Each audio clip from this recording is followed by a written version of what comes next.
मित्रों, આજનો વિષય છે હિન્દી દ્વિતીય ભાષા કક્ષા 9।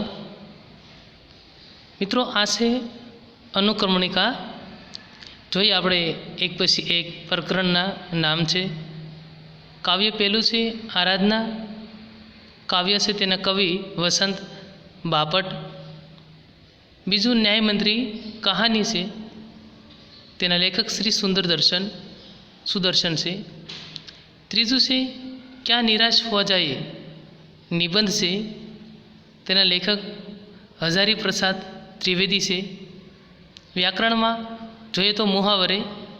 चौथुं कर्ण का जीवन दर्शन खंड काव्य है, तेना लेखक से रामधारी सिंह दिनकर। पांचमू से स्वराज्य की नींव एकांकी, लेखक विष्णु प्रभाकर।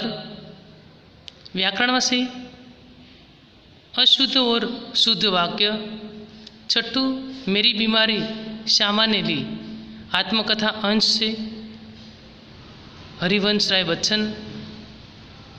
पछी कीधुं के सूरदास के पद, ये पद है उसका कवि सूरदास हते।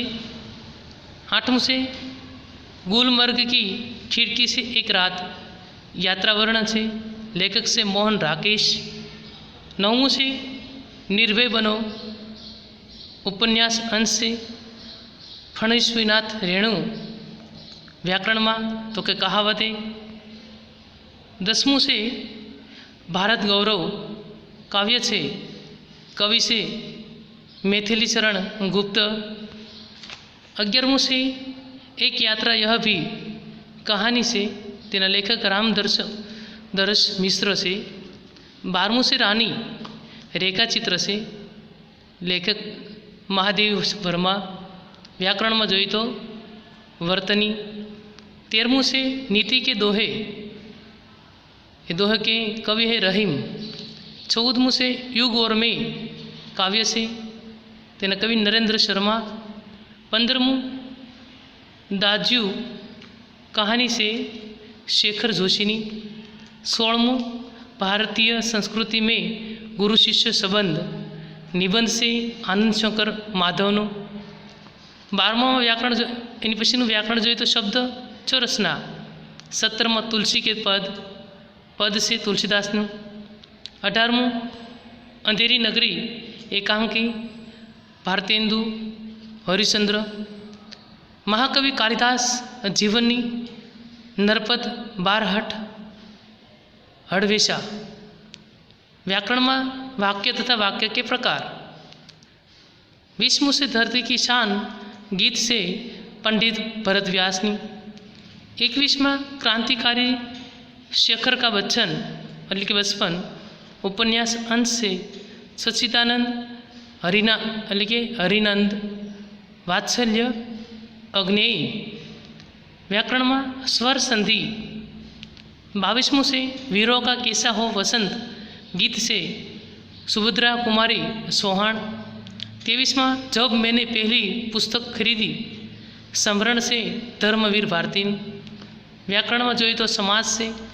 24मां जोईए तो दोहे, कबीरना दोहोनी वात है।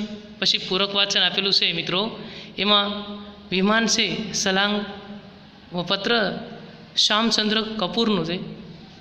बीजू से राष्ट्र का स्वरूप निबंध से वासुदेव शरण अग्रवाल। कुंडलिया कविता से गिरिधरनी। चौथुं से महान भारतीय वैज्ञानिक विक्रम साराभाई नो लेखक से पीसी पटेल।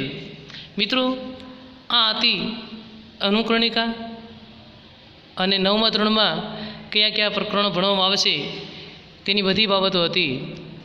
मित्रों, पहलू काव्य से एटले के प्रथम इकाई आराधना, तेना कवि वसंत बापट से देखते हैं उसके परिचय के बारे में।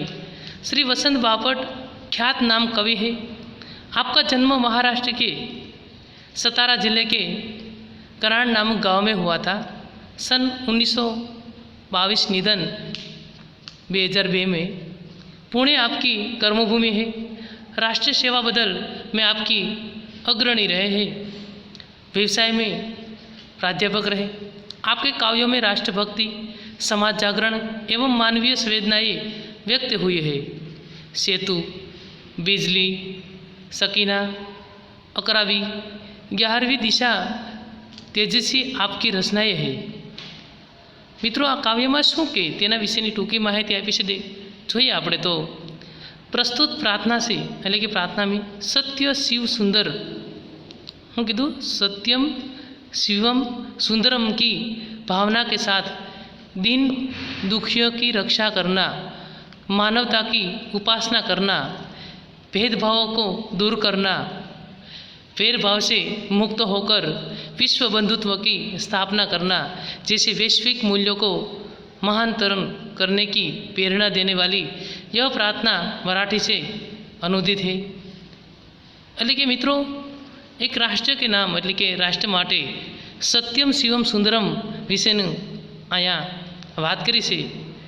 જોઈએ આપણે કાવ્યની એક એક પંક્તિને।